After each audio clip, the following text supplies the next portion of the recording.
Bonsoir. Content de vous voir. Je m'appelle Mathieu Grondin de Montréal 24-24. C'est notre premier événement qu'on fait comme ça, un apéro, pour discuter des enjeux qui sont relatifs à la vie nocturne à Montréal. Donc, merci d'être là. Peut-être vous en dire un petit peu sur Montréal 24-24, ceux qui ne sont peut-être pas au courant exactement de c'est quoi. On a fondé ça il y a 2 ans parce qu'on était un peu tannés de tous les problèmes que la vie nocturne doit dealer avec. Et aussi parce qu'on constatait que, tranquillement, pas vite, la vie nocturne était un peu mise en danger par différents facteurs, différents défis qui s'offraient à elle en ce moment à Montréal. Et l'un de ces défis-là, l'un de ces challenges-là qu'on avait, c'était la gentrification. Donc, c'est pour ça qu'aujourd'hui, on a invité Jannick Langlais de la coop Catacombe à venir nous discuter avec nous. Je sais que beaucoup de gens, peut-être dans la salle ici, qui nous suivent, viennent de la scène de la musique électronique principalement. Donc, ils se demandent peut-être pourquoi on a invité quelqu'un qui vient de la scène métal et punk à discuter avec nous aujourd'hui. Mais c'est parce que je crois que beaucoup de ces enjeux-là, ça concerne en fait les scènes alternatives. Par les scènes alternatives, on parle de, oui, le punk, le techno, le folk, l'indie. Tout ça, pour moi, ça fait partie des scènes alternatives. Puis c'est des enjeux qui sont un peu universels et transversaux. Donc, bienvenue, Jannick. Merci, Mathieu. Moi, je me rappelle de l'ancêtre de la coop Catacombe. Avant qu'on rentre dans le vif du sujet, on va peut-être faire la genèse de c'était quoi la coop Catacombe, puis c'est quoi l'idée derrière ça. Mais moi, je me souviens de l'X. J'avais peut-être 19-20 ans. C'était-tu une ancienne banque? C'était un building qui était juste quasiment en biais des faux-founes électriques sur la rue Sainte-Catherine. Oui, c'est l'ancien journal La Petite Patrie, en fait. Voilà. Et moi, j'y ai organisé quelques événements de rave techno-hardcore à l'époque, là-bas. C'est vrai. Peut-être nous expliquer d'abord c'était quoi l'X, puis d'où ça vient, ce projet-là, parce que je pense qu'on a quelque chose à apprendre de tout le parcours que vous avez eu avec ce projet-là. Donc, c'était quoi l'X? Ça vient de où? Bien, en fait, l'X, c'est une conséquence d'une casse sociale qui était arrivée, en fait, une émeute qui est arrivée sur la rue Saint-Laurent. Près de Rachel, on avait fait un concert au Café Sceaux. Ça, c'est en 1996, donc ça ne nous rajeunit pas trop. Mais on avait des problèmes parce que c'était évidemment pas une salle adaptée pour le type de musique et le type de clientèle. Donc, il y avait eu un petit peu de... Ça l'avait brassé pas mal. Et puis, les policiers étaient arrivés et tout ça, et ça en a résulté d'un genre d'émeute. Les gens sont sortis dans les rues, ont descendu la rue Saint-Laurent et ont fait pas mal de casses. Et puis, pour faire une longue histoire brève, finalement, après ça, il y a eu beaucoup de commentaires négatifs dans les journaux. Et nous, on était un petit groupe de punk à l'époque et on avait quand même pas mal de valeurs plus activistes et on n'était pas vraiment d'accord avec comment les gens avaient... pourquoi les gens, en fait, avaient commencé à briser des vitrines, surtout de petits commerces. Donc, on a décidé d'envoyer une lettre d'explication, en fait, aux journalistes, après s'avoir fait traîner dans la boue et fait traiter de skinhead avec des squeegees et des pitbulls. Il y avait beaucoup d'ignorance dans ce temps-là, il y en a encore, mais en 96, c'était quand même... c'était beaucoup plus fort. Et puis, ça en a résulté que le maire de Montréal, à l'époque, nous a invités... C'était Pierre Bourque? Oui, c'était Pierre Bourque, oui. Nous a invités à venir le rencontrer à l'hôtel de ville. Donc, ça n'a pas tombé dans l'oreille des sourds. On est allé le rencontrer. De fil en aiguille, ils nous ont offert un conseiller à la Ville de Montréal pour voir un petit peu, dégoter un immeuble qui pourrait peut-être être mieux adapté, en fait, pour la communauté punk alternative. Parce qu'en fait, c'est qu'il manquait un peu un lieu de diffusion culturelle pour la scène punk à l'époque. Exactement. C'est pour ça qu'on faisait un petit peu on faisait des shows un petit peu n'importe où, ce qu'on pouvait, parce qu'il n'y avait vraiment pas de lieu adapté. Donc, le besoin s'était déjà fait ressentir. Et puis, après cette émeute-là, ils ont réagi, là. Puis là, à un moment donné, l'X a fermé. Je ne me rappelle plus pourquoi. En fait, on s'est fait évincer par l'UQAM. Pardon? Il n'y a toujours rien dans cette Non, il n'y a toujours rien. C'est l'église de Scientologie qui a racheté l'immeuble. Ouais. Mais vous êtes évincé par l'UQAM. Finalement, l'UQAM a vendu le building à l'église de Scientologie. Puis là, c'est ça qu'il y a en ce moment. Oui, parce qu'en fait, l'UQAM avait fait des prévisions un petit peu trop gonflées et avec l'îlot voyageur a perdu beaucoup d'argent. Ah, oui. Donc, on a dû vendre l'immeuble. Mais c'est un immeuble historique, donc c'est classé patrimoine. Donc, c'est très, très dispendieux à rénover, tout ça. Il y a eu Under Pressure qui ont été là pendant un certain bout, mais ils ont trouvé d'autres locaux. Puis, comment ensuite est arrivée la Coop Catacombe par rapport à tout ça? Ben, en fait, c'était une continuité. En 2004, donc l'X a été là de 1998 à 2004. Et quand on s'est fait évincer par l'UQAM, bien évidemment, on s'est dit, on ne peut pas juste fermer, il faut continuer, il faut trouver un autre lieu pour se relocaliser. On n'a pas été capable de trouver un lieu assez grand pour relocaliser parce que l'X, en fait, c'était plus un centre d'expression et de création et de diffusion qu'on appelait. Donc, on avait une banque de bouffe, on avait une bibliothèque, on avait une distribution de musique et tout ça. Des ateliers aussi, sérigraphie, photographie. Donc, c'était pas juste une salle de spectacle. Donc, c'était quand même assez gros à relocaliser. Et puis, de fil en aiguille, on s'est rendu compte qu'on ne serait pas capable et on a décidé, moi et ma collègue Claudie, de faire autre chose. Mais c'est quand même une continuité de l'X, mais peut-être un peu plus structurée, rendu à 30 ans. On s'était dit, bon, on a appris de nos erreurs. Plus straight. Ouais, c'est ça. Mais je devine quand même que ouvrir une salle de spectacle comme la Coop Catacombe, ça demande quand même des moyens. Est-ce que c'est votre argent personnel que vous avez mis là-dedans à l'époque? Non, il n'y a pas vraiment d'argent personnel dans ça? ce milieu-là. Comment vous avez fait? Parce que c'est toujours un problème quand tu veux partir un projet comme ça. C'est les frais d'immobilisation au départ. Ça te prend un kit de son, ça te prend un mobilier, ça te prend ci, ça te prend ça. Puis, déjà, le loyer, c'est déjà une grosse charge au départ à payer. En plus des taxes municipales. Bon, on y reviendra, là, mais comment vous avez fait?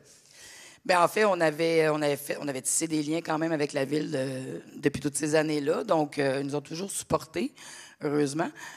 On a eu un petit peu d'argent de la ville de Montréal, mais pas de quoi de si gros que ça. Peut-être un 40 000, peut-être. On est allé chercher un prêt aussi.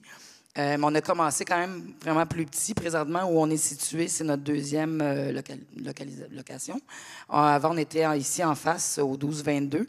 Donc, c'était beaucoup plus petit. Ça avait une capacité de 165 personnes. Et puis, donc, ça a quand même demandé un peu moins de moyens financiers. Le loyer était moins cher aussi. Et étant donné la superficie, parce que les taxes d'affaires vont avec la superficie, c'était beaucoup moins cher que où on est présentement. Maintenant, 13 ans ont passé. Il y a des milliers de concerts qui ont eu lieu à la Coop Catacombe, dont, je crois, quasiment une majorité, c'était des bands locaux. Il y avait beaucoup une emphase sur la mise en valeur des talents locaux, de la culture locale. La capacité de la salle sur Ontario, c'était environ 300 personnes, 325 personnes, je pense. Oui, 325. Ben, c'est ça.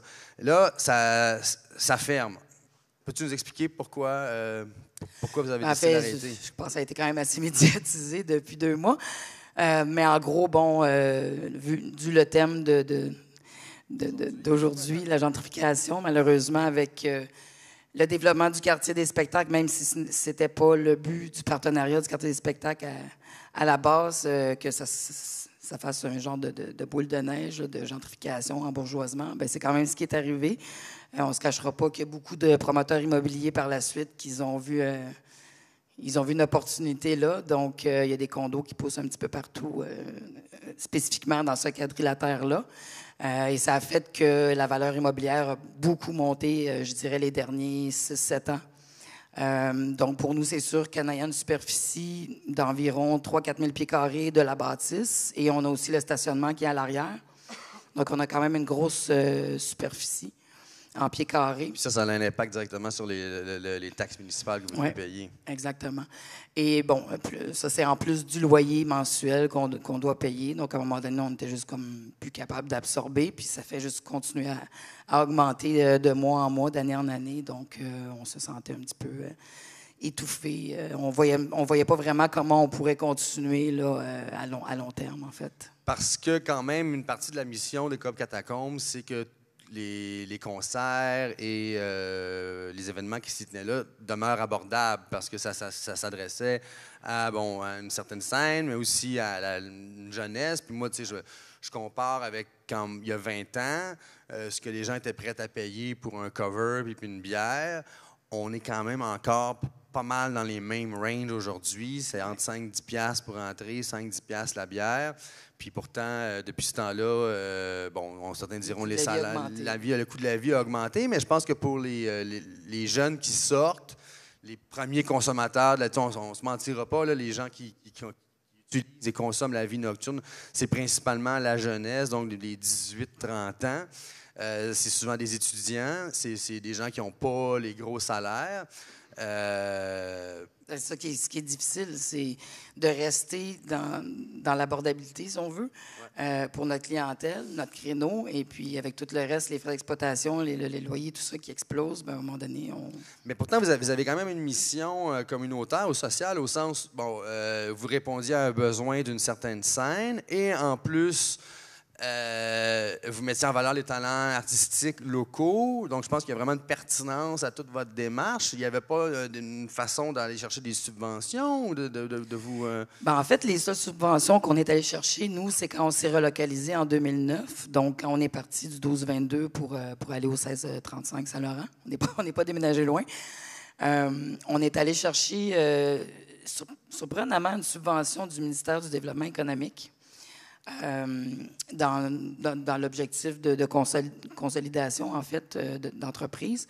La Ville de Montréal a aussi participé avec un petit montant et on est allé chercher un prêt à Filaction, donc une filiale de fonds d'action. Ça fait 15 ans de ça, là, tu me parles. Ça, c'est en 2009, donc ça fait 10 ans de ça. Après ça, on n'a pas eu de subvention après ça. Donc, on roulait vraiment avec les revenus autonomes qui étaient... la plupart de nos revenus sont de la vente d'alcool, évidemment. On s'entend que la location de salle, c'est pas avec ça que tu payes ton loyer.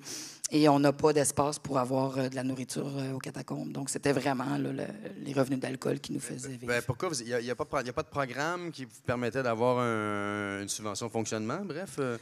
Les subventions de fonctionnement, c'est assez rare et c'est quasi inexistant pour les petits lieux, j'appelle ça les petits lieux d'art et de spectacle. Les petites salles, oui. Oui, les petites salles. Je veux dire, des plus gros lieux de diffusion, comme surtout, mettons le TNM, des places comme ça, eux sont vraiment ancrés dans le milieu depuis longtemps, sont reconnus professionnellement. Et puis nous, on n'est pas vraiment reconnus comme un diffuseur professionnel. La définition d'artiste professionnel ou de diffuseur professionnel est quand même assez nébuleuse. Il n'y a pas vraiment de définition qui si on regarde au niveau des différents ministères, comme le ministère de la Culture ou qui renferme la SODEC, qui subventionne des artistes, subvention à la tournée, des choses comme ça. Mais subventionner des lieux de diffusion, c'est très difficile. Ça va être principalement des théâtres, puis des théâtres. Des bibliothèques. À moins que tu sois, je pense que tu m'avais expliqué, à moins que tu sois une salle de spectacle qui produisent toi-même les spectacles, qui ne fassent pas de la location de salle. Là, tu as accès à, genre peut-être le théâtre Outremont, je pense. Oui, c'est ça. Nous, vu qu'on fait essentiellement, majoritairement de la location de salle, on ne rentre pas dans les critères. Quand tu y penses, c'est quand même injuste, parce que, tu te dis... toute la mission sociale qui est un peu en l'air de ça, la valorisation des talents artistiques locaux qui sont là, que tu te bats contre des théâtres qui sont établis, qui ont une mission tout à fait pertinente et légitime aussi, mais qui peuvent s'appuyer sur des ventes de billets à 80 $ le siège, sur des fondations privées, sur des levées de fonds, et des subventions au roulement, au fonctionnement et tout. Moi, ce que j'entends un peu dans tout ce que tu me dis, bref, c'est que tout ce qui concerne la scène alternative, la vie nocturne, n'est pas reconnu, en fait, comme étant une culture, du tout. Non, pas vraiment. En fait, ils le savent, mais je pense que... Puis on a fait quand même beaucoup de travail les derniers 10 ans, je dirais. On a fondé une association qui s'appelait La Place, l'Association des petits lieux d'art et de spectacle, qui est maintenant défunt. Mais on avait fait une étude avec une bonne trentaine de lieux de diffusion à Montréal. Et malheureusement, on n'a pas pu la publier. Mais on voyait vraiment le besoin là, de tous les petits lieux à justement avoir un fonds de fonctionnement, un fonds aux équipements, parce que, bon, on s'entend que c'est pas parce qu'on est des artistes de la relève ou... Puis je veux dire, encore là, c'est quoi un artiste de la relève? Je veux dire, c'est un jeune artiste qui vient de finir son processus. Non, je veux dire, nous, il y a des artistes qui viennent chez nous, que ça fait 30 ans, qui font de la musique, puis on les considère pas comme amateurs ou, tu sais, je veux dire, ils sont aussi professionnels que... Mettons... C'est toutes des petites cases dans un questionnaire de subvention. Là, ça fait moins que 2 ans, donc tu es considéré relève. Mais si tu n'as rien fait, tu as fait une affaire en 2 ans, dans 2 ans, là, tu deviens en mi-carrière. Il y a ça au calque. Oui, c'est vraiment compliqué. Puis le fait aussi qu'on est débordé, je veux dire, les gestionnaires de salles, souvent, on fait beaucoup de bénévolat, on a 2-3 chapeaux, on est à gauche, à droite, on doit remplir plein déjà de paperasse, surtout si ces lieux-là ont un petit peu de subvention ou juste à faire des rapports. Donc, commencer à justement remplir 10 millions de formulaires puis faire plein de demandes de subventions, c'est lourd, là. Oui, c'est ça, mais je sais que même quand tu es un artiste puis tu fais des demandes pour toi, il y a même des artistes qui engagent des gens pour faire ça à leur place, écrire le blabla, parce que c'est pas nécessairement non plus ta première habileté, ton skills de pouvoir écrire ces trucs-là et tout. Si on en revient un peu à les différentes problématiques qui concernent les salles de spectacle, là, quand on met ça sous le grand chapeau de la gentrification, là, tu nous as parlé un peu des taxes municipales qui augmentaient parce que la valeur des propriétés a pris son vol, le l'essor depuis la mise en place du quartier des spectacles. Ouais. Je sais qu'il y a d'autres salles qui ont eu d'autres différents problèmes. Là, on se ramène tout le temps au même jalon qui est le divan orange. Bon, le divan orange qui n'était pas, je pense, contrairement à vous, où vous avez un certificat d'occupation de salle de spectacle. Le divan orange faisait partie un peu de tous ces bars-là, tavernes à Montréal, qui diffusent des spectacles sans nécessairement avoir le certificat d'occupation pour ça, mais que c'est toléré depuis des dizaines et des dizaines d'années, qu'on passe au verre-bouteille encore aujourd'hui, un peu dans le même genre. Eux, leur problème, ça avait été, je pense que la locataire en haut est arrivée, puis là, où ça a été converti en condo en haut, et là, la madame a décidé de commencer à faire des plaintes, et de plainte en plainte en plainte, ça finit par ruiner leur viabilité financière. Donc, tout ça, moi, ce que je vois à travers tout ça, c'est que c'est les dangers de la gentrification de Montréal qui se passent, qui viennent affecter les salles de spectacle, tu sais. Puis, une autre chose que je vois, mais ce que je comprends un peu de ce que tu nous racontes, c'est aussi l'investissement de départ que ça demande. Bon, c'est difficile de trouver un lieu. Quand on le trouve, c'est souvent cher. Mais en plus, puis il faut mettre de l'argent pour acheter le kit de son et tout, le mobilier et tout. Mais en plus, maintenant, c'est qu'on a de moins en moins de garanties que notre voisin à côté, qui est peut-être un espace commercial, ne va pas convertir l'espace commercial en condo. Et là, tu commences à avoir des legs, des plaintes de bruit, puis 5 ans après, tu n'as même pas 10 ans pour récupérer ton investissement de départ. Donc, je pense pour bien des gens qui sont prêts à mettre peut-être du financement personnel là-dedans, c'est dangereux. Vous, c'est pas ce que vous avez fait. Vous avez réussi à aller chercher de l'argent du gouvernement ou de la municipalité. Mais il faut faire une émeute pour y en arriver, c'est ça? Bien bon, dans ce temps-là, c'était pas vraiment ça le but. Mais on peut dire que ça s'est soldé en ça. Mais je pense que bon, c'est juste de faire réagir les bonnes personnes aux différents paliers gouvernementaux aussi.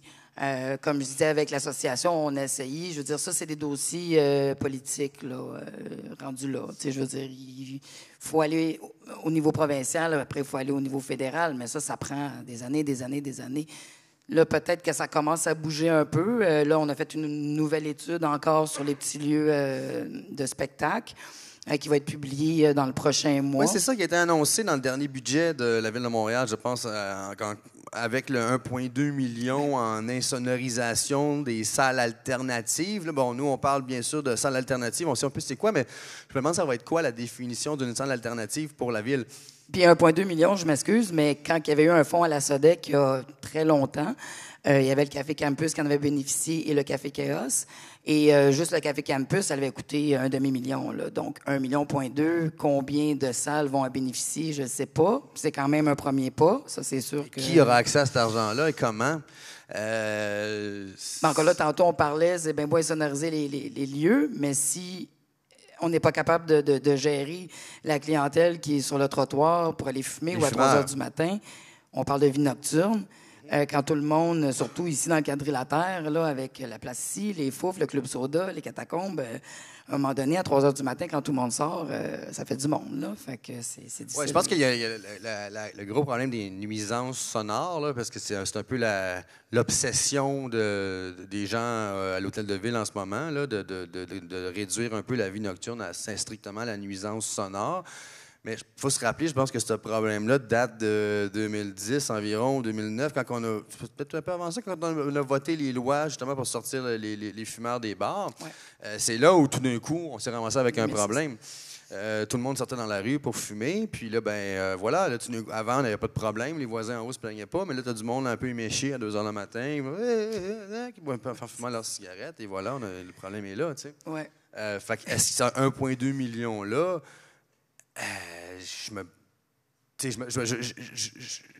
On va laisser la chance au coureur, mais je me demande si c'est pas un coup d'épée dans l'eau à quelque part, tu sais.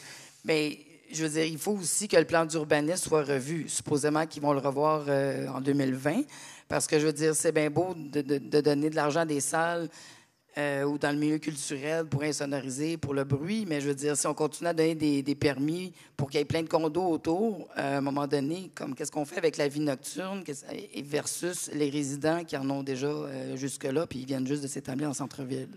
Puis je pense que le cadre réglementaire pour la construction de condos aussi est extrêmement laxiste, au sens où, ici, on est dans le quartier des spectacles, par exemple. Il n'y en avait pas tant que ça, des condos, avant que ça s'appelle le quartier des spectacles. Comme tu dis, il y a eu comme une espèce d'effet d'entraînement. Il y a des producteurs, des promoteurs immobiliers qui ont vu la manne là. Mais on ne leur demande pas non plus, par exemple, la triple fenestration pour empêcher pour que leur condo soit hyper insonorisé. Donc, tu peux construire quelque chose qui est finalement, au final, assez cheap. Puis du moment où c'est vendu, c'est plus ta responsabilité, tu t'en laves les mains, puis là, voilà, c'est la grande valse des... puis tu payes 350 000, donc pour ton 500 pieds carrés. En 10 ans, tu vas avoir la vue sur la place des festivals. L'esplanade Claire qui s'en vient. Fait que c'est quoi, Jannick, selon toi, les solutions qu'on peut imaginer pour... protéger, dans le fond, les scènes alternatives puis la vie nocturne à travers les salles de spectacle, entre autres? Mais protéger la vie nocturne, bon, ça, c'est quand même un gros morceau, là. C'est sûr qu'il faut qu'il y ait des consultations, il faut qu'il y ait des tables de concertation. Je veux dire, à un moment donné, créer des associations, c'est bien, mais on s'est fait dire ça par rapport à l'étude qui va sortir bientôt.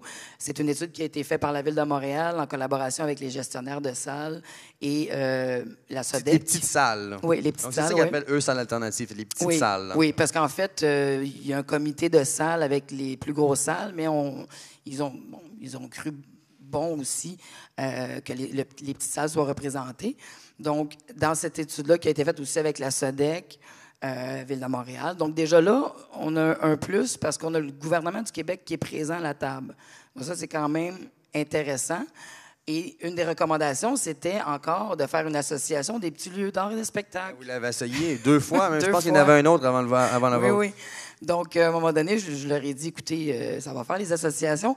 Moi, ce que je pense, entre autres pour ce volet-là, ce qui serait plus pertinent, ça serait d'avoir une table de concertation avec les gestionnaires de salles, la Ville de Montréal, le gouvernement du Québec, le gouvernement fédéral, et qu'on essaie de trouver des solutions. Puis, il faut des fonds. Ça, c'est sûr qu'il faut du financement pour les petits lieux. Mais c'est pragmatiquement, là, je lance une idée en l'air un peu, là, ça, 1,2 million là, pour l'insonorisation, s'il servait, par exemple, à alléger le fardeau fiscal des taxes municipales, disons, pour ces lieux-là. Parce que, bon, parce que ce qu'on va se ramasser, c'est que ces espaces de diffusion-là culturels vont se faire évincer du centre-ville, vont se ramasser un peu plus loin parce que c'est moins cher, c'est moins cher, c'est moins cher.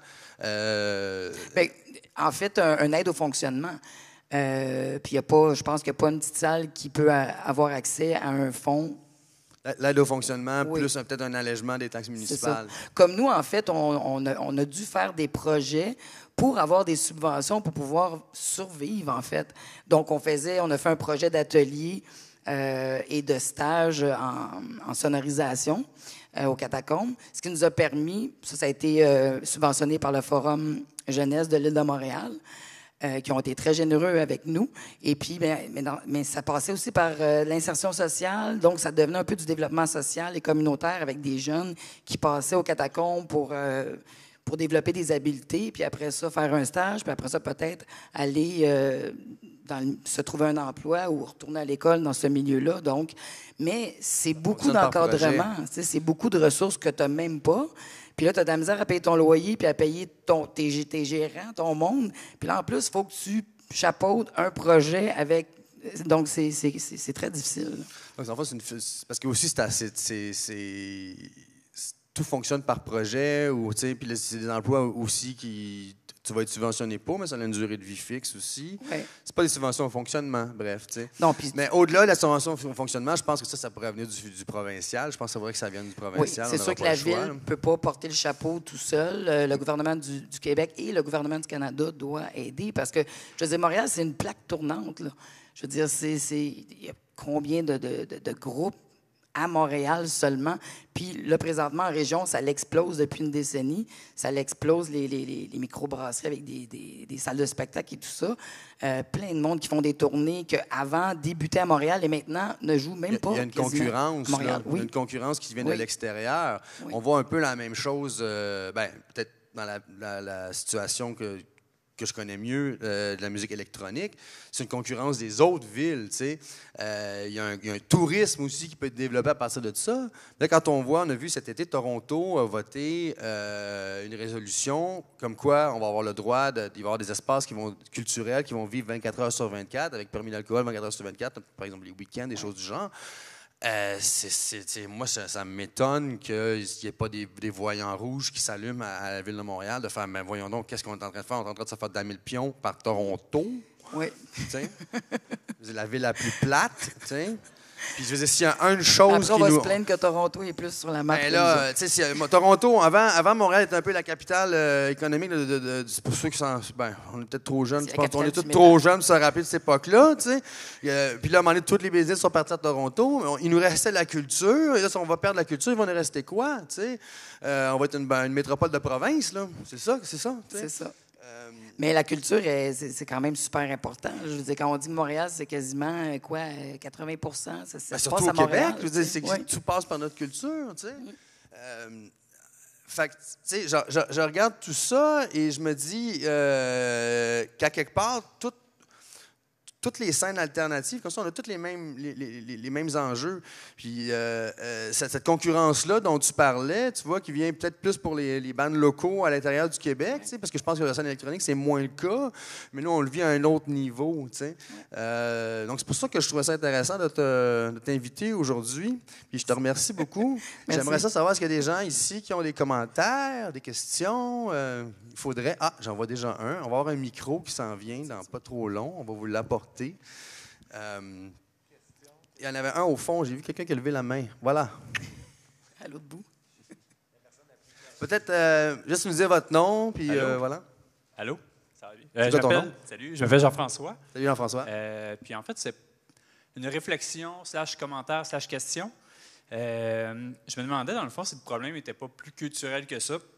Justement, vous commenciez à parler des scènes différentes à l'intérieur de la Ville de Montréal. Et puis, on parle de financement, on parle d'urbanisme, mais au-delà de ça, est-ce que la Ville ou les gouvernements ne devraient pas reconnaître notre culture, puis étudier ça, justement, pour que ça soit plus pertinent pour eux financièrement, puis aussi au niveau organisationnel, tu sais?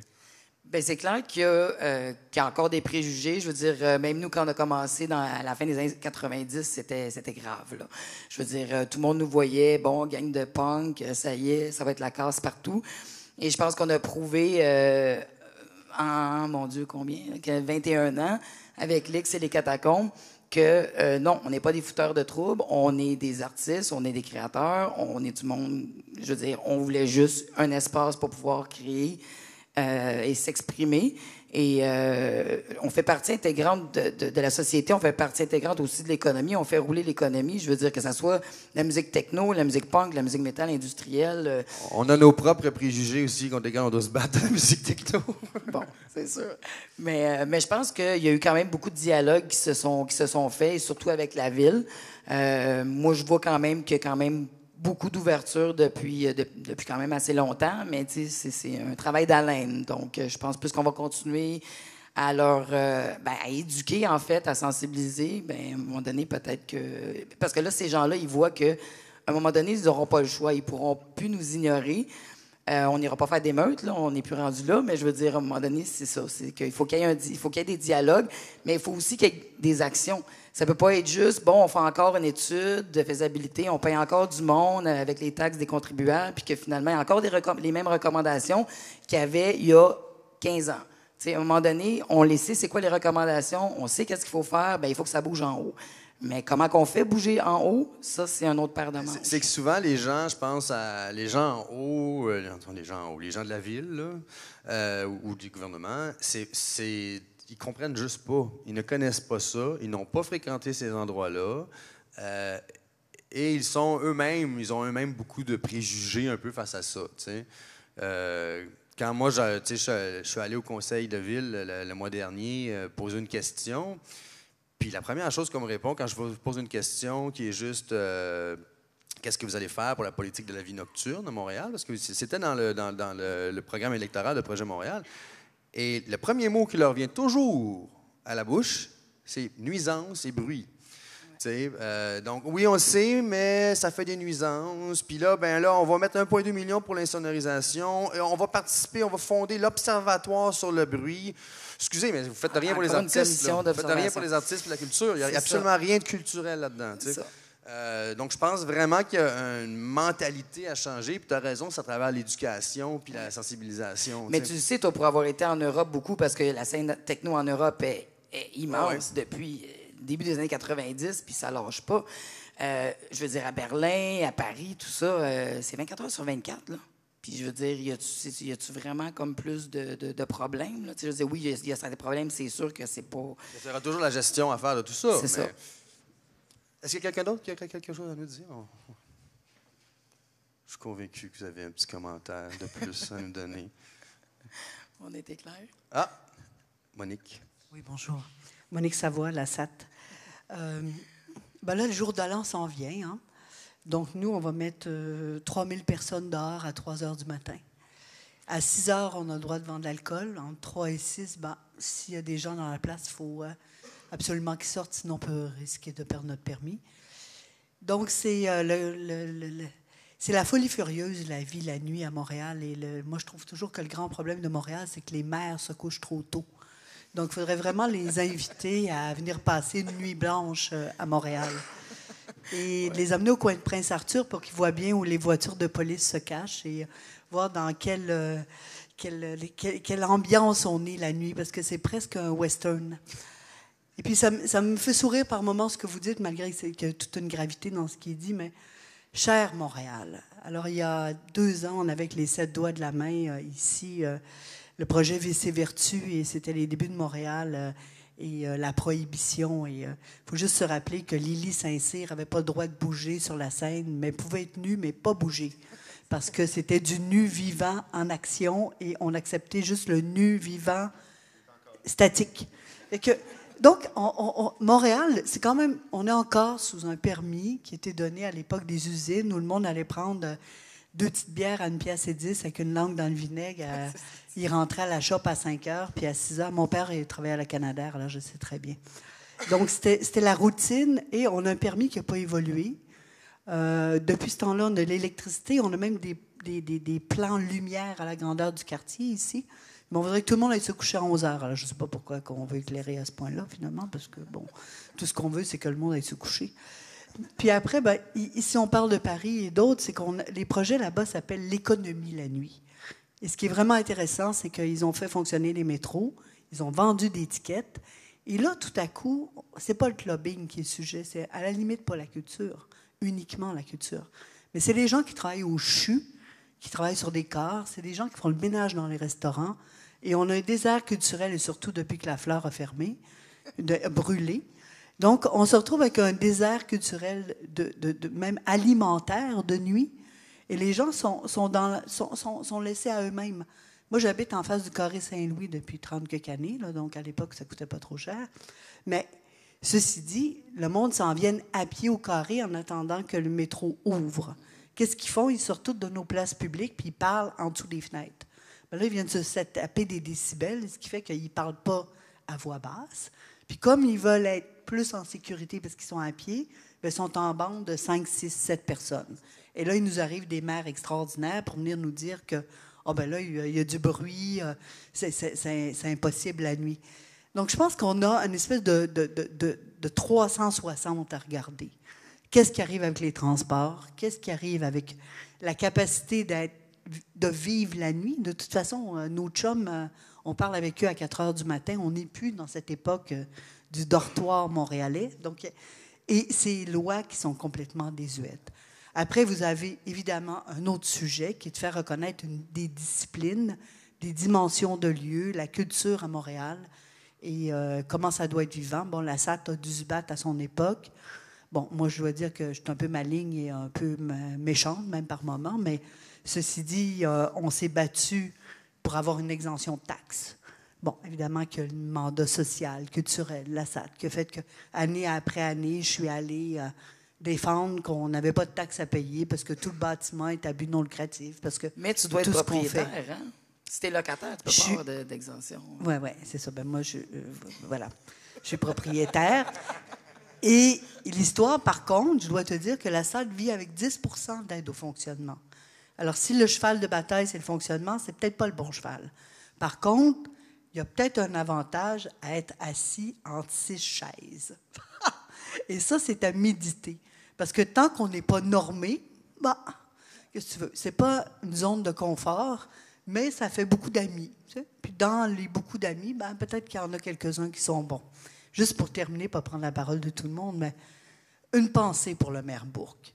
Parce que moi, je me faisais fermer à l'époque où on était sur Sainte-Catherine, en face du Spectrum, parce qu'ils avaient décidé que c'était dangereux qu'il y ait des toilettes mixtes. Parce qu'on avait, si tout le monde s'en rappelle, à l'époque, on avait des toilettes mixtes avec un line-up mémorable, même que les coupes se faisaient plus dans le line-up des toilettes, je pense. Mais bon, ceci dit, le maire, j'ai appelé à la mairie et je lui ai dit, « Faut que vous veniez. » Il m'a dit, « Est-ce que vous voulez que je parle au micro? » « Non, il faut venir me parler, parce que je vais vous montrer quelque chose. » Et puis, il a appelé les pompiers, puis il a dit, « Depuis quand ça met la sécurité du public en danger, le fait que les hommes et les femmes soient dans les mêmes toilettes? » Bon, fait que ça a fermé le sujet. Fait qu'il faut aussi avoir, je te dirais, des nouveaux amis.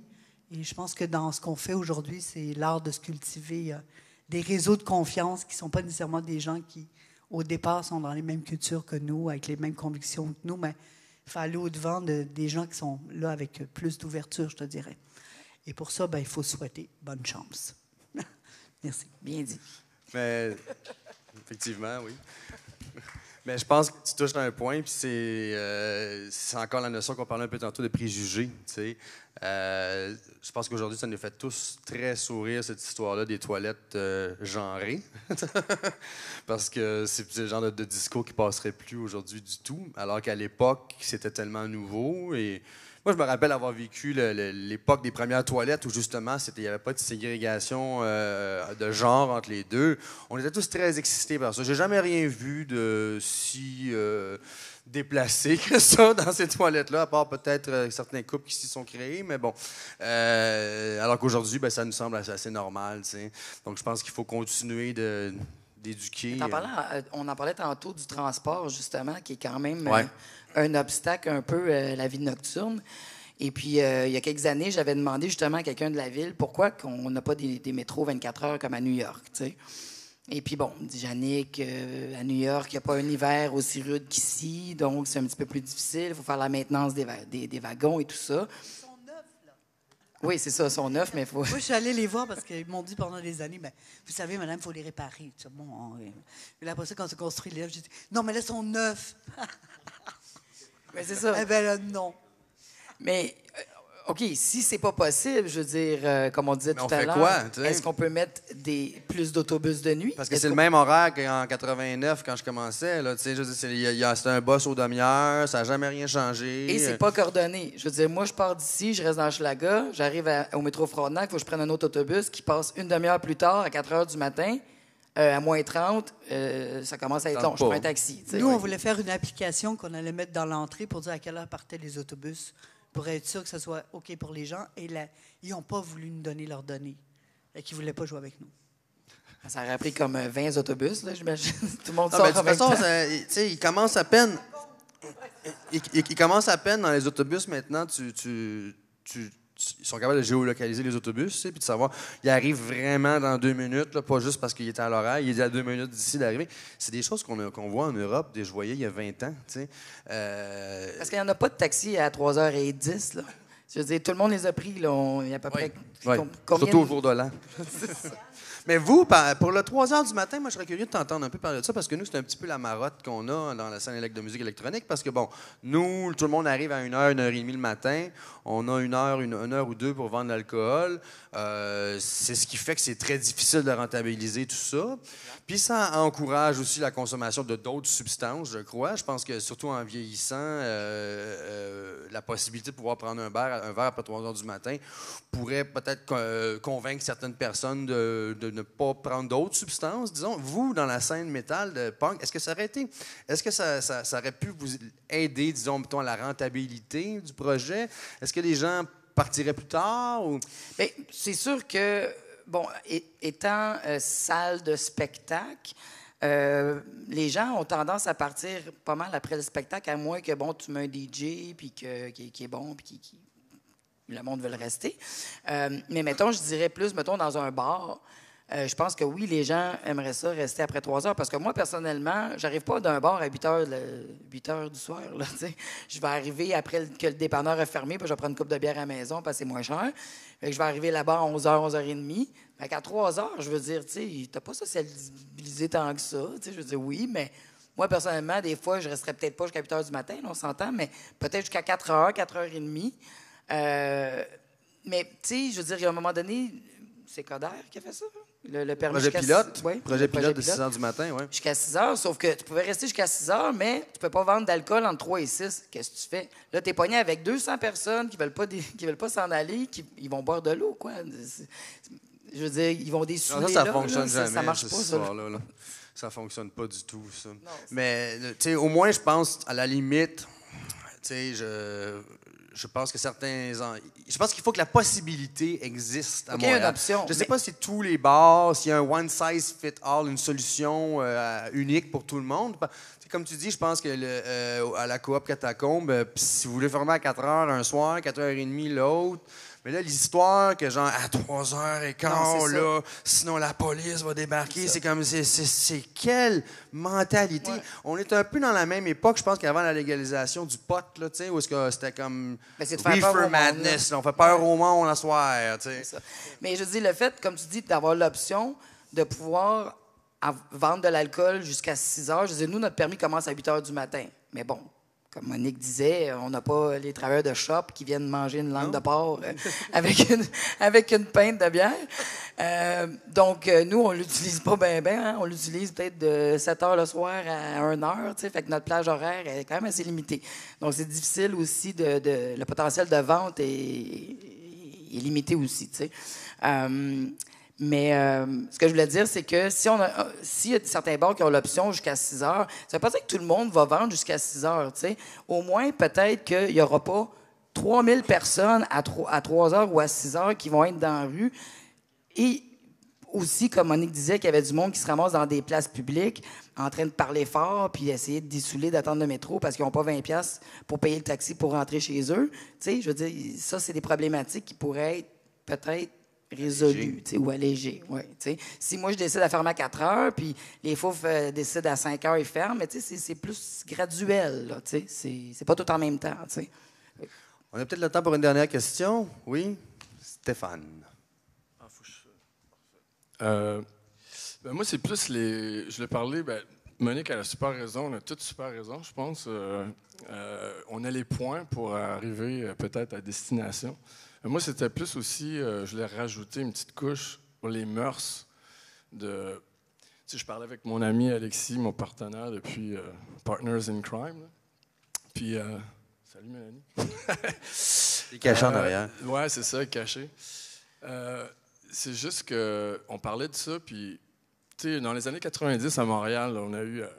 70, il y a eu un boom, 80, un boom, 90, 2000, mais là, depuis 2-3 ans, 3-4 ans, le nightlife c'est devenu déconstruit, plein de trucs qui se passent, beaucoup de demandes, beaucoup d'underground, ci, ça. Sauf que, on dirait que les Québécois, là, je parlais que je suis Québécois, là, les Québécois, il y a eu, à un moment donné, une grosse vague de 5 à 7, puis de petits des bars, resto-bars. Je travaille des fois dans un resto-bar aussi au Suzanne, puis c'est super cool, j'adore ça. Là. Des fois, j'ai plus de fun qu'aller jouer au stéréo, puis des fois, j'ai plus de fun au stéréo qu'aller jouer dans... Mais c'est juste que les mœurs des Québécois ont changé. Puis là, les Français, depuis qu'ils sont... Moi, j'ai des amis français depuis 15 ans, puis... OK, eux autres se sont adaptés au Québec. Mais là, les nouveaux qui viennent d'arriver, eux autres, ça arrive, puis la scène, elle a un petit peu crashé dans les 3-4 dernières années. Puis, là, le problème, c'est que nous, moi, je travaille encore dans les bars, puis le staff, il arrive avec 10 heures, il coupe le petit citron. Il n'y a rien qui se passe là, jusqu'à quasiment minuit. Au moins jusqu'à 11 heures. Puis les Français, ils sont tous en train de faire l'apéro, là. Tu sais, c'est leur premier drink. Ils n'ont pas soupé encore, là. Fait que là, eux autres, ils arrivent... Ils arrivent plus tard. Ils arrivent 20 plus tard. C'est pour ça les pre-drinks, ils t'invitent. Les Français, ils t'invitent tous pour les pre-drinks. C'est naturel. C'est nous autres, on est comme... Moi, je m'en souviens, dans les années 80, là, le line-up était à 9 heures pour aller au Fouf ou même dans le Vieux-Montréal, aux Deux Pierrots, des clubs commerciaux, n'importe quoi, mais c'était tout le monde arrivait, il finissait de travailler le vendredi, puis il s'en allait faire le line, tu sais, manger vite, il s'en allait faire le line-up. Là, c'est plus ça. Non, tu as raison, il y a un changement de mœurs là-dessus, puis ça me fait penser, je pense que pas fin de semaine dernière, mais l'autre d'avant, dans la presse, il y avait Mario Girard qui faisait qui a écrit un éditorial là-dessus qui s'appelle Travolta se couche de bonne heure, je pense que c'est sur le Saturday Night Live. Puis lui, il dit les mœurs ont changé, les gens sortent plus, les gens, ce qu'ils veulent maintenant, c'est aller au Furco puis au Rouge-Gorge. Ils peuvent boire un verre, après ça, manger, après ça, un petit peu de bogey, puis à minuit et demi, ils sont partis se coucher. Je vois ça très drôle, mais je trouve que c'est une lecture assez partielle de la chose. Oui, il y a ça, c'est vrai. Il y a une crowd comme ça qui aime ça, aller boire des verres de vin à 14 $, on est vieux, on va pas, tu sais. Mais on fait pas de nightlife avec ça. Je pense qu'il y a une clientèle plus jeune qui sont prêtes, mais moi, je les vois, les plus jeunes, dans les afters. Leur budget n'a pas changé, donc ils consomment encore moins. Ils font moins. Leurs 20$, avant, on pouvait se pogner 4 bières. Maintenant, ils en boivent juste 2 parce qu'ils ont encore juste 20$ à mettre dessus.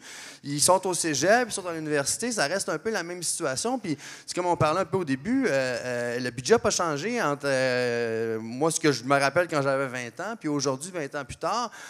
Pour cette clientèle-là. Puis c'est drôle, on aura peut-être l'occasion le mois prochain d'en discuter, mais il y a des étudiants de l'UQAM qui ont mené un sondage sur Internet. On a eu presque 800 répondants sur la vie nocturne. Puis je regardais, il y a une question bien niaiseuse, c'est combien vous faites d'argent par année? Hein?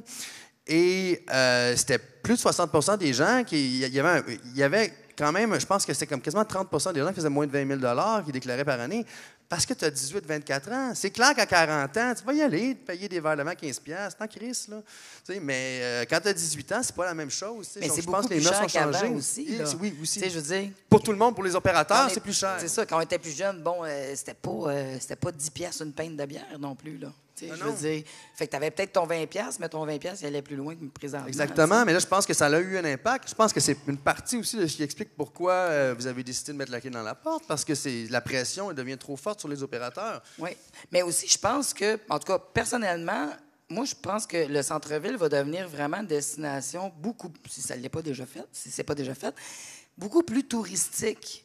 Moi, quand j'étais plus jeune, des années 90, j'allais au Parc des Foufs, tu sais. C'était la grosse affaire. On allait là, on se trouvait bien tough, puis, tu sais, on allait boire de la bière, puis après ça, on essayait de rentrer dans les fouf illégales parce qu'on était trop jeunes. Des fois, ça marchait, des fois, ça marchait pas. Mais, tu sais, je veux dire, c'était vraiment la destination, là, tu sais. Là, à cette heure, on dirait que j'ai l'impression qu'il y a de plus en plus de petits pubs, microbrasseries, tu sais, des pubs le fun, de quartier, tu sais. Des bières lacto-fermentées à 9 $, la pinte, là. Oui. Ils sont pas tous à 10 $ la pinte, mais j'ai l'impression que le monde aime peut-être mieux maintenant juste sortir dans leur pub de quartier, puis pas avoir à prendre un taxi, justement, du centre-ville jusqu'à chez eux, tu sais. Puis d'être capable de marcher, puis d'être capable de juste aller prendre une coupe de bière. Puis, tu sais, quand tu vas en ville, tu sais, centre-ville, c'est comme, bon, il faut qu'il y ait de quoi. Là. Tu t'en vas un show, tu t'en vas, tu sais, ça a changé, ça, je trouve aussi. Je pense qu'il va y avoir peut-être, à cause de ça, un déplacement des lieux de diffusion culturelle qui vont devoir se trouver des espaces dans les différents arrondissements de Montréal un peu plus décentrés que le centre-ville, parce que malheureusement, on est comme face à on est un peu en train de le perdre, tu sais. Donc, voilà. Ben moi, juste pour closer le truc, c'est si le monde arrive tard dans les clubs, puis justement, les Français, c'est pas de leur faute, ils arrivent, c'est ça, le but. Tu sais, comme la loi, je veux dire, la tendance à la taux, c'est les after hours, je fais changer, alors, tu sais, ça fait culbuter la loi des, tu sais, comme les mœurs des clubs. Puis là, les Français, je vous adore, c'est pas que je suis en train de... c'est juste que là, eux autres, ils arrivent plus tard, puis il faut que tu fermes à 3 heures, puis là, tu viens de payer, je sais pas, 10 $ pour... Puis là, OK, le rush, là, bientôt, il va falloir que la scale, il faut que tu ailles chercher, 3-4 bières comme un écureuil, tu les caches, puis là, il est 3 heures, puis là, la fenêtre, la lumière ouvre, puis là, c'est comme, OK, la porte directe, c'est sûr que tu pitches 300, 500 000 personnes à 3 heures du matin dans la ville de Montréal. C'est sûr qu'il va y avoir du monde qui va chialer. Ils sont tous dans l'adrénaline, ils veulent... Tu sais, ils arrivent... Tout se fait plus tard qu'avant. Fait que c'est juste la ville. Il faut juste qu'ils comprennent que la loi les 18, puis on est en 2019, c'est plus Jean Drapeau. C'est une vieille loi, ça fait comme ça n'a plus rapport. Là, c'est comme, il faut juste Il y a bien des vieilles lois qu'il faut que ce soit. C'est ça. J'ai fini, je vous écœure plus, mais c'était ça. Merci. Merci. Ben, je pense, merci à tout le monde qui était là. Merci, Jannick. Merci tout le monde. Merci. On espère pouvoir en faire... On a d'autres questions encore? Mon Dieu. OK, vas-y. Bon, bonsoir tout le monde. Donc, on parlait des Français. Moi, je ne suis pas français, mais je suis belge. Et donc, ça fait 3 ans que je suis ici au Québec. Et j'aimerais bien faire un petit commentaire quant à ça quand même, quant à la fermeture des bars à 3 heures du matin. Parce que moi, d'où je viens, en Belgique, à Liège, la plupart des bars sont ouverts 24 heures sur 24. Donc, le parti est sans fin, on va dire, là. Et je vais vous dire quelque chose, honnêtement, c'est sûr qu'à 3 heures du matin, quand les bars ferment, c'est frustrant, c'est pas cool, on n'a pas envie de rentrer chez nous, on a encore envie de boire de la bière, tout ça. Mais comparativement à la situation que j'ai vécue en Belgique, avec des bars qui sont ouverts la plupart pour 24 heures sur 24, je préfère ici. Pourquoi? Parce que ça fait 3 ans que je suis ici, j'ai pas encore vu une seule crise de bagarre, c'est tout. En Belgique, d'où je viens, dans l'épicentre du parti, il y a des blessés, il y a des morts, il y a des coups de couteau quasi tous les soirs. Tous les soirs. Je vais vous dire, je suis rentré il y a 1 an et demi. Quand je suis rentré la première fois en Belgique, je suis reparti 1 mois, j'ai dû me battre 3 fois en 1 mois. Depuis que je suis ici, je ne me suis pas encore battu une seule fois. Est-ce que tu penses que c'est vraiment à cause que les bars sont 24 heures ou à cause que le monde... Oui, les bars parce où que les gens se saoulent beaucoup plus longtemps et ils pètent la coche complètement. Quoi. Ouais, mais c'est peut-être un problème de Belgique aussi. Aussi, voilà. C'était juste pour une petite comparaison. Donc, voilà, non, mais c'est vrai qu'il y a une possibilité d'incivilité qui vient avec ça, mais je crois que dans une ville qui se targue d'être une métropole, la possibilité doit pouvoir exister à quelque part et sans que ce soit nécessairement une approche... je pense que vous avez beaucoup de pubs et de tavernes un peu où on s'assoit et on boit, là. En Belgique, on lève bien le coude, sûr, on oui. lève le coude. Là. Oui, oui. Mais je pense que nous, l'approche qu'on prône plus, c'est je pense que faut que ça vienne avec une offre culturelle, donc des concerts, de la musique, de la danse, des choses comme ça. Je pense qu'à travers ça, c'est plus facile d'avancer puis de réduire justement le potentiel d'incivilité. Mais ce sera toujours là et c'est de la gestion à faire. Mais aussi, on aurait l'opportunité de faire ça bien ou mieux. Tu sais, que, mettons, Ouais. je dis pas, excuse-moi, je dis pas que À c'est mal Liège. fait à Liège, mais à Liège, moi, personnellement, j'étais là très souvent, j'ai resté là un bout, et il n'y a pas beaucoup de police, hein. Il n'y a vraiment pas beaucoup de police. Donc, c'est pas très, très encadré. Le monde, Comme ici. le monde fait un petit peu qu'est-ce qu'il veut. Je dis pas qu'il faut la répression policière, pas du tout. Mais je pense que le fait d'instaurer ça graduellement nous permettrait aussi, comme on parlait tantôt, de faire de l'éducation, de la sensibilisation au niveau autant de la clientèle que des gestionnaires de salles, de la police et tout ça, de la ville, de mettre ça ensemble puis d'y aller graduel, tu sais, pas du jour au lendemain. Bon, OK, ça ferme à 6 heures, puis tout le monde, c'est le plus fort, tu sais, fait que... Puis d'enseigner le respect aussi, là. Tu sais, je veux dire, quand même que tu sors à 6 heures du matin, c'est peut-être un petit peu moins pire qu'à 3 heures, mais quand même, à 6 heures le matin, le monde, il dorme aussi, puis bon, ben il faut quand même qu'on soit conscient de ça puis qu'on soit respectueux, tu sais. Mais, oui, c'est vrai qu'il y a beaucoup moins de batailles ici, mais je pense que c'est dû aussi à d'autres choses. Mais... On a eu des émeutes ici, nous. Fait que... Écoute, une dernière question. Ou commentaire. Bonsoir. Bonsoir. C'est plus un commentaire. Je pense que tout ça, c'est une question de gestion. C'est l'offre et la demande. Que ce soit l'offre qu'on a au niveau des établissements qui sont sortis et la demande. Que ce soit la même chose au niveau des transports. On veut que les transports soient ouverts 24 heures par jour la nuit, mais c'est encore une question d'offre et de demande. Est-ce que si tu n'as pas la demande, si tu n'as pas une masse critique de demande, ça ne donne pas la peine de le faire. Tu sais, les métros de Montréal, ben, ils réparent les métros la nuit, donc oublie ça. Eux faire la gestion d'ouvrir une ligne de métro la nuit, puis là, tu t'ouvres une ligne de métro, puis ça, il y a des gens qui vont dire, oui, mais nous, il faut que tu ouvres la ligne pour Laval, pour la Rive-Sud, tu sais, les gens qui sortent dans derrière. En plus, c'est la même chose, là, faire la demande, tu sais, en même temps, on développe des quartiers des spectacles, tu en parlais tantôt, c'est évident, tu ouvres un marché, tu développes, tu fais le ménage. En même temps, les gens veulent venir s'établir. Les gens veulent venir s'établir parce que tu vends que c'est le quartier qui est happening. En même temps, c'est le quartier happening, mais tu ne veux pas être dérangé chez toi. Tu sais, c'est juste la gestion. Puis c'est la même chose à la Ville de Montréal ou au niveau du gouvernement. Je pense que si des gens qui ne sont pas intéressés à ouvrir des dossiers, que ce soit la police ou les pompiers, parce que c'est de la gestion de nuit encore. En ce moment, c'est facile. C'est 3 heures, en 3 heures puis 5 heures, ou en 3 heures, 4 heures, tu as des milliers de personnes, tu as des centaines de policiers, ils font la gestion. Ouais, c'est ça. Maintenant, si tu mets ça jusqu'à 6 heures du matin, tu fais quoi? Premièrement, ben là, c'est qui va faire ça jusqu'à 6 heures du matin? À qui tu donnes les permis? Qui est-ce qui a la permission? Toi, tu as le droit d'ouvrir jusqu'à 6 heures, mais moi, à côté, j'ai le droit d'ouvrir jusqu'à 6 heures aussi. Pourquoi toi, tu vas ouvrir jusqu'à 6 heures? Offre et demande.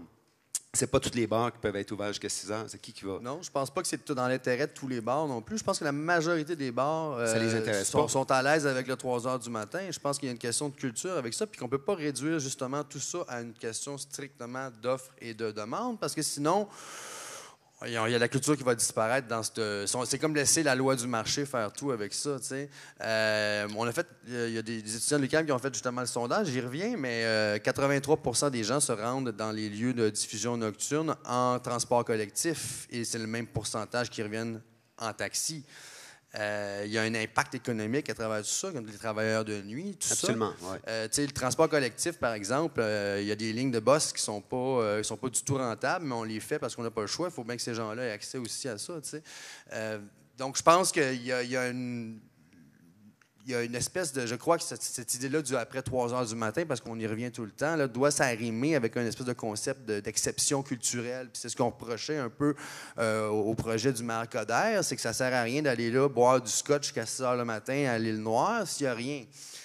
Puis ça va faire des batailles comme en Liège, en Belgique, parce que les gens vont juste s'asseoir, puis boire, puis s'ostiner, puis à un moment donné, ils vont s'engueuler, ils vont se battre. Mais s'il y a de la musique, s'il y a une diffusion, une offre culturelle avec ça, je pense qu'il y a moyen. Moi, quand je vais à Berlin, je sors de là, je sors à 2 heures du matin pour aller danser, puis je regarde mon monde, il est 6 heures, puis j'ai bu 2 bières, là. C'est tout, là. Parce que le son il est bon, parce que la musique est bonne. Ça existait avant, parce qu'avant qu'il y ait des licences after hour à Montréal, parce que c'était le désert. C'était un peu la même chose des années 90, quand Patrick Legendre a parti le Playground, puis il a challengé les lois, puis il a trouvé le loophole dans la loi, parce qu'à un moment donné, il a dit, ben ça, cette loi-là, ça permet ça, ça permet ça, ça permet ça. Donc, j'ai le droit de faire un after hour. Évidemment, pas d'alcool, mais un after hour légal. Mais ça l'encourageait sûrement le monde à faire des petites pilules. C'est un autre débat, mais là, c'est pas d'alcool. Ben, c'est un autre, c'est un autre débat. Ouais. On est rendu plus loin, je pense, maintenant, mais oui, c'était ça au départ. Parce que tu sais que les bars ont déjà été ouverts jusqu'à 7 h du matin à Montréal. Ça existait, ça.